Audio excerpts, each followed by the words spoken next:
Hello, YouTube world. ZiggyNo back with Sports Card Show, the interview. And this is a specific time to sit down with a content creator. And I've got with me Chris, we call him, with Infinite Investment Game, and talk about sports card hobby, his hustle, his involvement in the hobby. Chris, thank you very much for being here, man. I really appreciate it. Can you introduce yourself to everyone? Tell a little bit about you and where you are. Yeah. So there's quite a few things. So I'm currently a Yale student. I am just finished my first year. I'm doing a PhD in neuroscience. And Wow. So you just finished your freshman year then? Or your first year of your PhD program? Yeah, first year of my PhD Okay, program. so you're undergrad. So you're very mature for a freaking freshman. No. Yeah. So yeah, I'm in graduate school. Wow. Okay. And then I actually yesterday just joined a decision making lab. So I'm trying to figure out projects. I'm kind of doing some projects now. One of them is like an image evaluation. I was kind of interested from cards, like why right now I'm doing it more with food, but I was interested in like, okay, why do we like certain things about certain items and objects? And I was thinking about like collectibles and things such as that. And then like, what about it like physically draws our attention and makes us want to like put value to it. So that but right is, now, okay, so let me take a second here. That's deep, man. So you're a neuroscience PhD student, right? Yeah. So you're really looking at how the brain thinks about stuff like collectibles, like the one we always talk about, right? To me, collectibles are about triggering nostalgia, right? Mm-hmm. Like they trigger something in the brain and then you remember the experience. In fact, the biggest example I think of is music. I think music is the best at triggering nostalgia of like your childhood, right?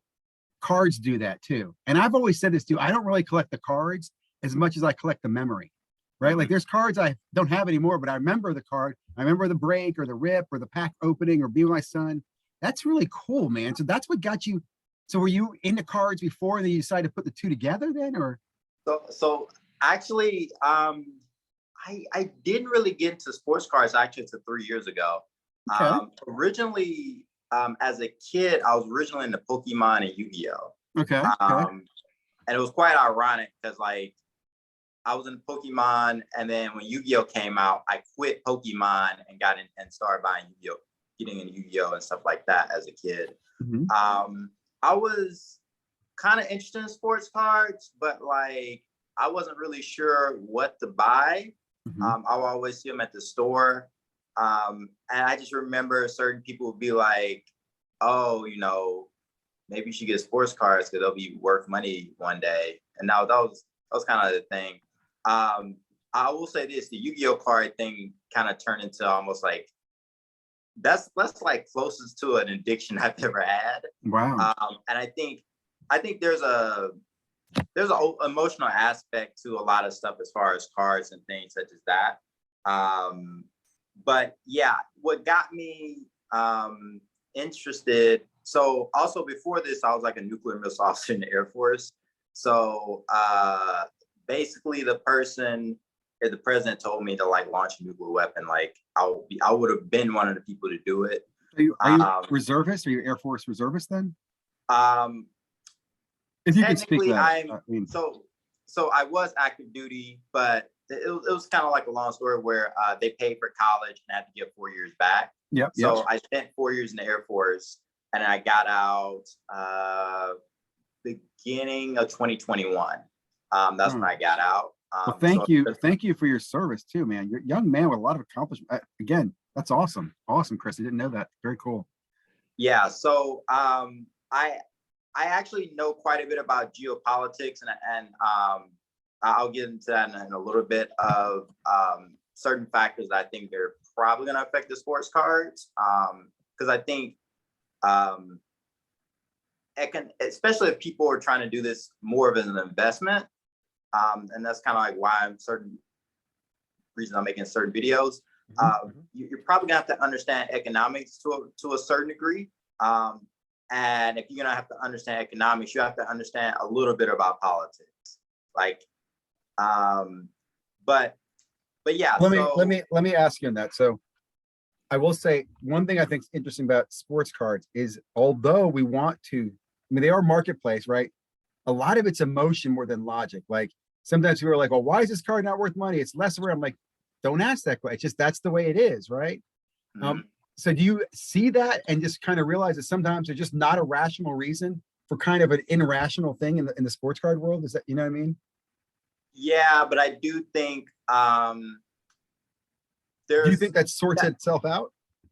it kind of sorts itself out. I think there are cards where the collector values, and I think that's a lot more emotional versus people who are strictly investors. And there are people who are almost like strictly investors, but they do collect the card. They keep it for 2, 3, 5, maybe 10 years. Yeah. And they do have a bit of emotional attachment to it. Yeah. And, you know, I do think, you know, people kind of bash Gary Vee, but I do think he's strictly an investor, but he does have a kind of collector's mentality to some of the stuff that he buys. I actually like, because he's part of the reason why I got into sports cards. Originally, I was getting back into Yu-Gi-Oh! Okay. And he was talking about it in 2018, because I was more into the motivational thing, listening to motivational speakers and just trying to get better and improve myself. And he would talk about sports cards. So I thought of like having a hobby that I would like to do, but also in the end, I would like make a little bit of money from it. Yeah. So he was talking about 2018, like Charles Barkley, 1986 Fleer. And I went on eBay, but I was like, I don't really know much about sports cards. Like I know about Yu-Gi-Oh! I know a little bit about Pokemon. But I'm like, I don't know if it's fake. I don't know, you know, because like the cards that were listed would seem like a lot of money at the time to me. So I didn't buy anything. Yeah. And then probably about 2019, sports card investor, and it was after I bought a bunch of Yu-Gi-Oh stuff. Like I spent like thousands of dollars on Yu-Gi-Oh stuff. And then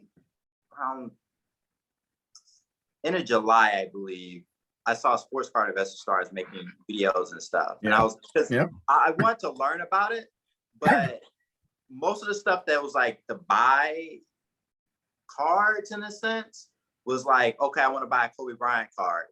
It was like 2020, but all the stuff was like $20,000, $30,000. Yeah, he just passed away, by the way, too, right? In 2020. That was actually before. Oh, okay, so okay. It was like the most valuable Kobe Bryant cards that exist. And I'm like, I'm not gonna spend $50,000 on my first card ever. like I agree. I thought you're right. A lot of the content was like, come get in with thousands of, like, that's not a realistic approach. That's not how I got in sports cards. In fact, the way I got in sports cards with my kids going after retail, and simply was back in like 16, 17, Ben Simmons, right, had a silver rookie card that if you pulled it in a blaster box, you could sell that card for $100. Now, we didn't sell the cards back then, but that chase was the excitement, right? That, oh man, you could spend $19 and maybe get a card worth 100. And even back then, if it was graded, it was worth even more, right? Which there wasn't as much grading, but that's what started. And that was an introductory way to get in, right? Kid could spend $20 with a dream and a hope, you know, and there's a lot of other cards you could hit. Today, that's not even a possibility anymore. You know, it's gotten brutal. It's gotten brutal. You know, I want to go back to something you said, talking about how people, you know, I think I said, do you think people come to, you know, using their logical sense versus emotion? When I think of grading, I think of people emotionally like PSA 10s because of the money that comes with it. But logically, I'll put it this way. If you knew nothing about sports cards and I were to explain to you, I have here a BGS slab, a PSA slab, a, you know, SGC slab, and I presented all 4 of them to you and told them you're going to protect a piece of cardboard in it that's worth a lot of money. You cannot tell me that you would not pick the BGS simply because it actually seals the freaking card in a little envelope before it goes into the slab. So again, my point is logically, that's the better protected card at least, right? And then grading is subjective, but it does give you more detail with the subgrade. So my point is, all that logic being the case, we know emotionally people go to the PSA 10. Do you think the people will ever come aware of that? Do you think there'll ever be like an aha moment? They go, you know what? You're right, man. I should be paying more attention to the detail instead of the lipstick on the pig. So part of it with the slab thing, I've seen this with cards too. Yeah. I remember because some of the first cards I got were Giannis Antetokounmpo. Okay. His rookie cards, his base and his select, his prism base and his select base. Yeah. BGS 9.5s and PSA 10s. And then I got Are you still holding those cards? Do you sell those cards? I sold them just because I think I felt like they were going to go down from where they were, because I got around $700 or $800, and then I wasn't planning to sell them to like after he retired, but the market was kind of going so crazy. I probably should have sold them because they were going to $7,000 or $8,000. I know, but who knows that, right? But yeah, so and I want to consolidate and get into rare stuff. Yeah. And I was kind of doing it before most content creators were talking about that. Yeah. Because I read a book. I'll say this now. I'll get back to it. I read a book called Popular Delusions and the Madness of Crowds. I actually read a lot of books on different topics. And it talked about the Tulip Bowl crisis and two other crises in the 16, 17, and 1800s. So, and there are a lot of parallels that's happening in all the collectibles and really all the investments. And I was like looking, when they're talking about tulip bowls, and they're talking about how the price of tulip bowls were like a lot of times more expensive than the clothes on their back, the food that they eat, all the essentials that they need to live, and more expensive than those houses. Yep. And I was looking around at same thing. And I was like doing research at Seattle for a University of Washington. I was looking around an apartment. I was just like, maybe I have too many cards, and maybe I should consolidate into like some rare stuff.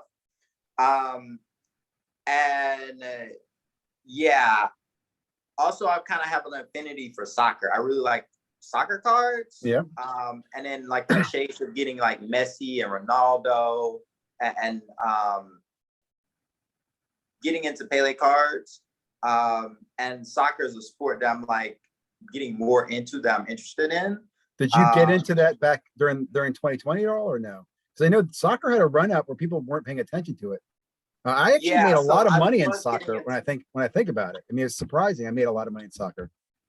Funny because I got another PSA sub back. I sent a bunch of soccer cards to PSA. Well, you can't see from here. But what brand? What is it like? What products?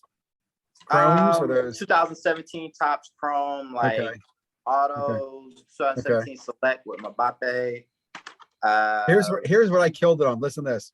I got the 2020 Bowman soccer.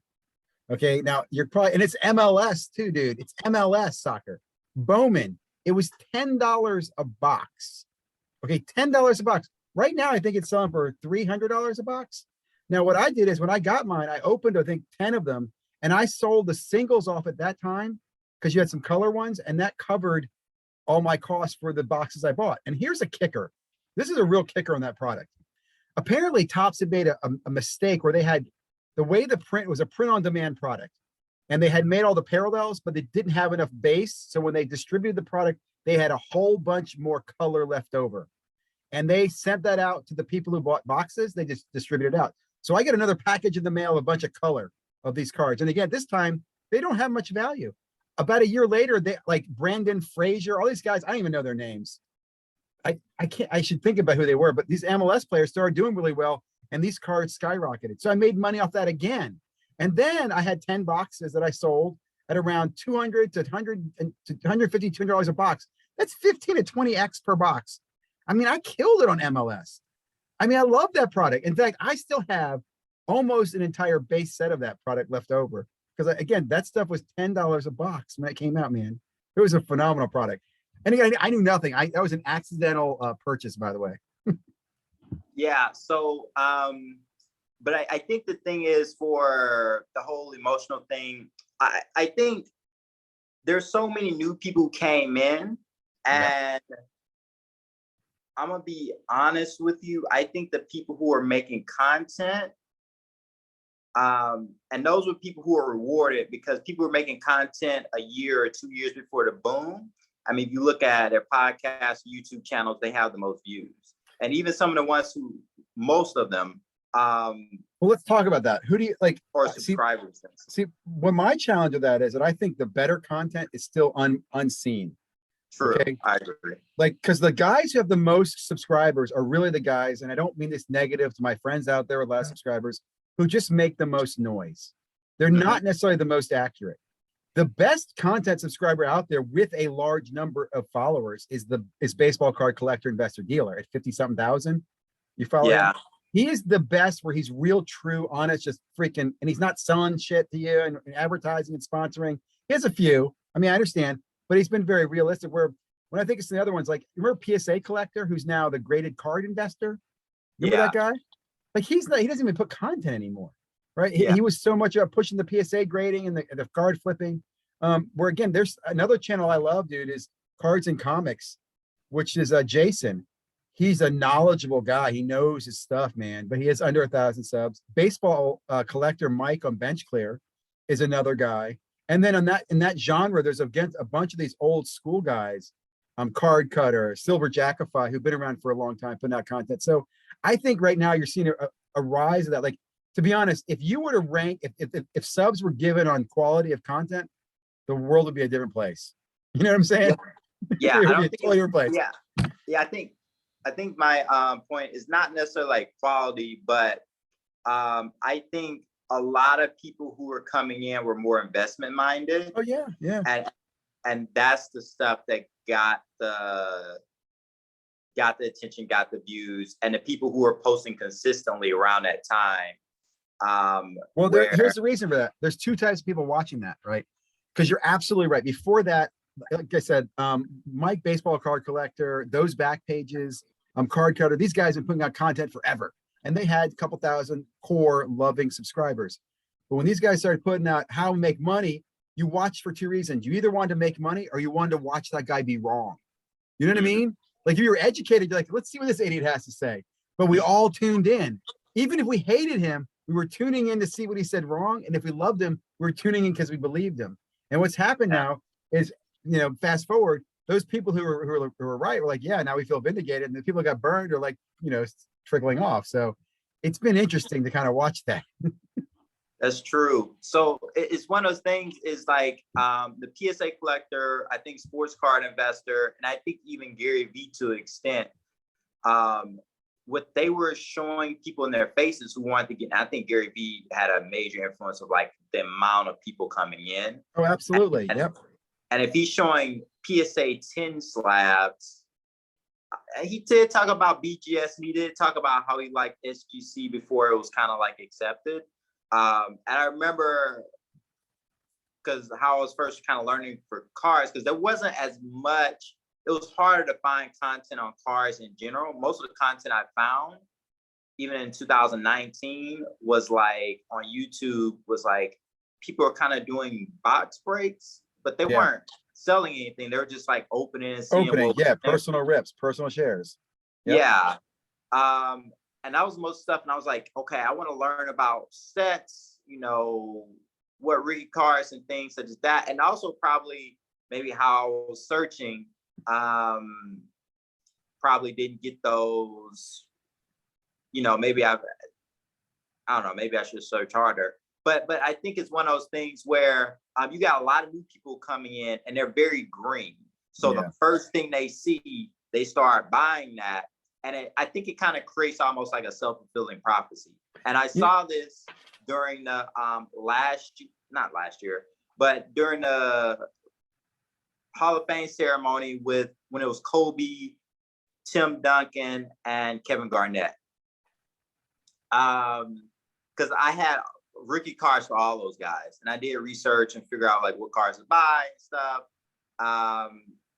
And I didn't sell my Kobe cards after he passed away, even though stuff like skyrocketed. Yeah. Because I kind of felt bad.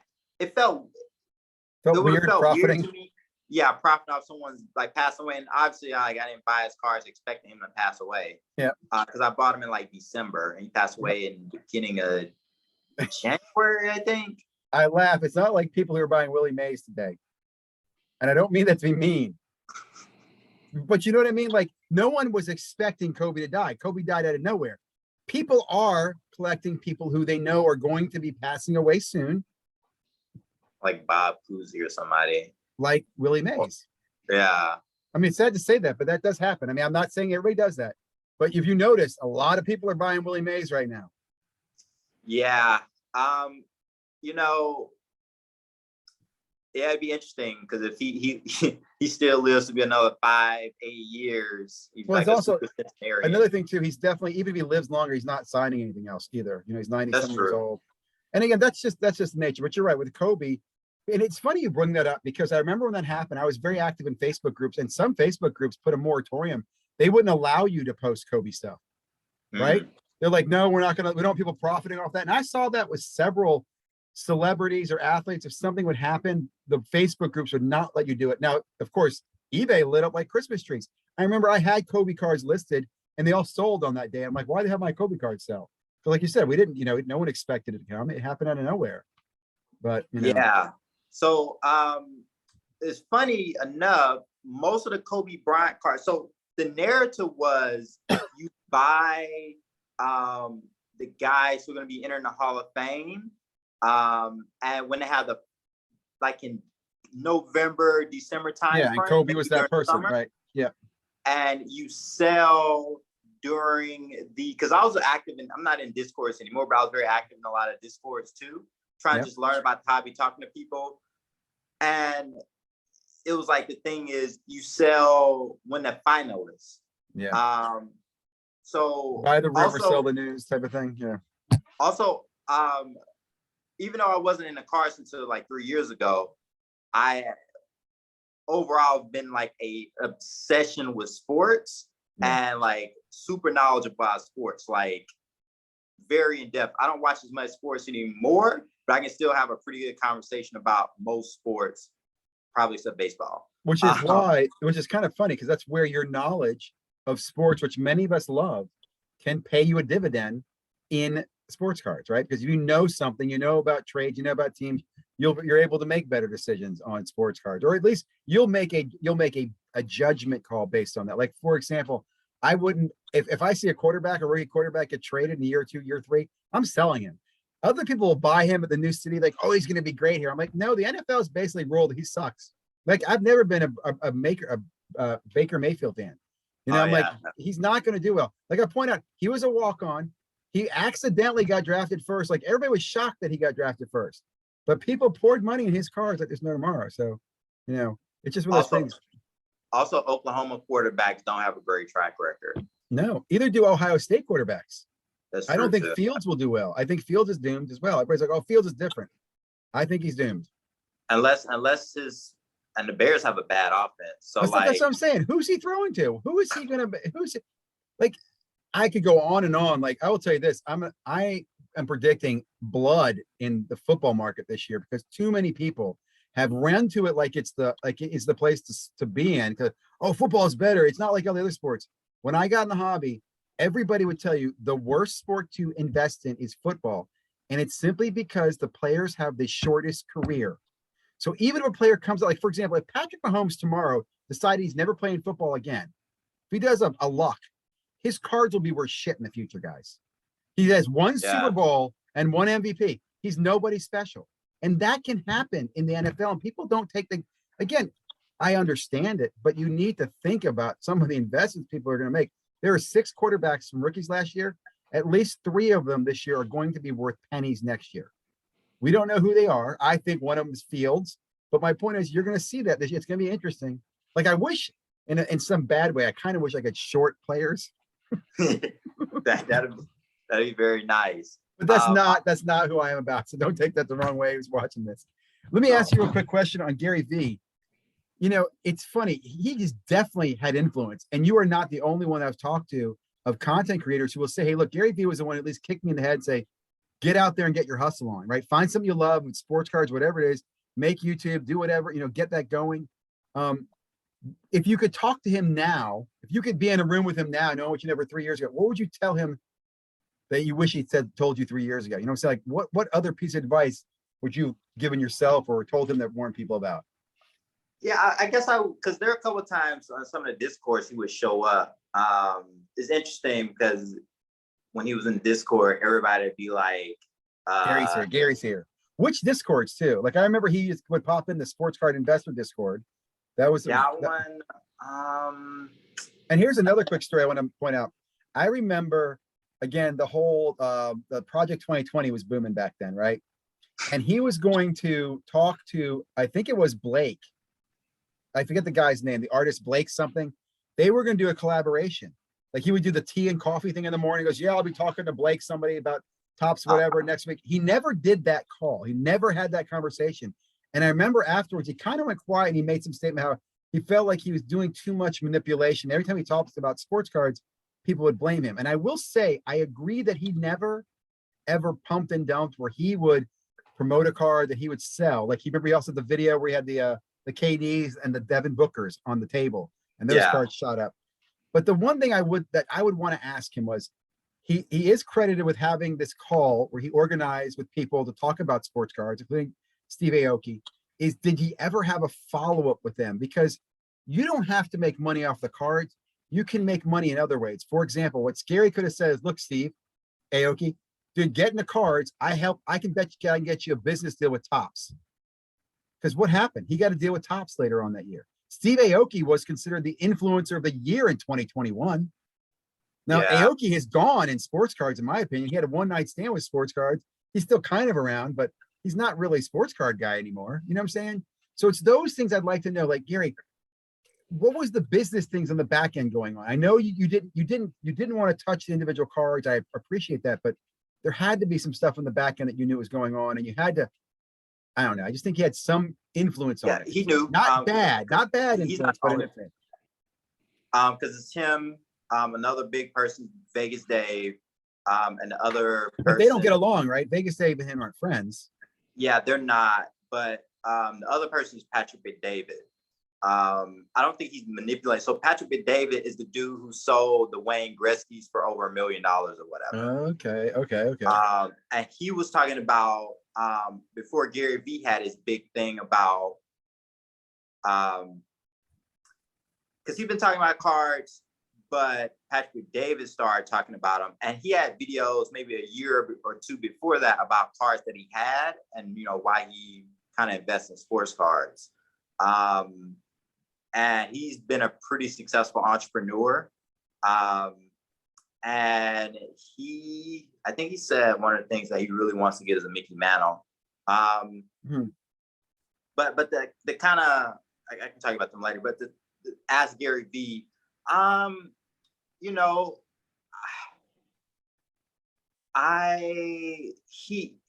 He posts so much. Like I kind of just stalked everything he talked about. Like Facebook, Twitter, because it's Facebook he was talking about in 2018 and 19 that people should be buying sports cards. And he was talking about there are a bunch of kids and people in China, entrepreneurs in China, buying sports cards. And when I was buying a bunch of sports cards, there are a lot of people I was buying from China. They're a big market. They're absolutely a big market. In my Facebook groups, I was in a Facebook group that had a large, it was an Asian, I think it was like Australian APAC presence, where they were breakers and dealers in there. And then with our Facebook group, they would buy and sell and use mediaries to keep the cards, right? So they might buy the card, keep it in the United States, you ship my cards. And then when they had enough inventory, they would send these big packages to Singapore, Hong Kong. I mean, it's deep there, man. It is deep. Sydney is another area. Money's big there. In fact, I want to point out something. And didn't the NBA have that falling out with China right before COVID? Remember they got kicked out of China? That's also, some of the Chinese markets doesn't have their money right now with the supply chain thing. That's another dragging factor in the sports card market, like because basketball has lagged so much. Yeah. So the thing with I wonder how much manufacturing is done in China, and that's probably a lot. I don't think they manufacture at all. because of so much fraud. We're going to take a break here in a minute. We're going to stop this video and we're going to do part 2, guys, for the audience. We're going to come back and talk more about this. We're going to talk about the Chinese, Asian market. In fact, one thing I'll mention, the whole choice product. These choice products were originally designed to save on shipping costs because they didn't want to ship the base cards to the Asian markets, right? That's where choice came from. First choice product was in 1718, and it was in Australia. I remember talking to a friend in Australia who showed me breaks of choice before it even made it to the States. And back then, those boxes were $30, I think, to $70 for a box of choice. When it hit the United States, I think it was 150, and now God knows how much they are. But anyway, we're going to come back here, guys, in part 2. So sit back. Thank you very much. If you haven't already, please subscribe. Check out Infinite Investment Game as well. We'll be back for part 2 in just a moment, guys. Hold on.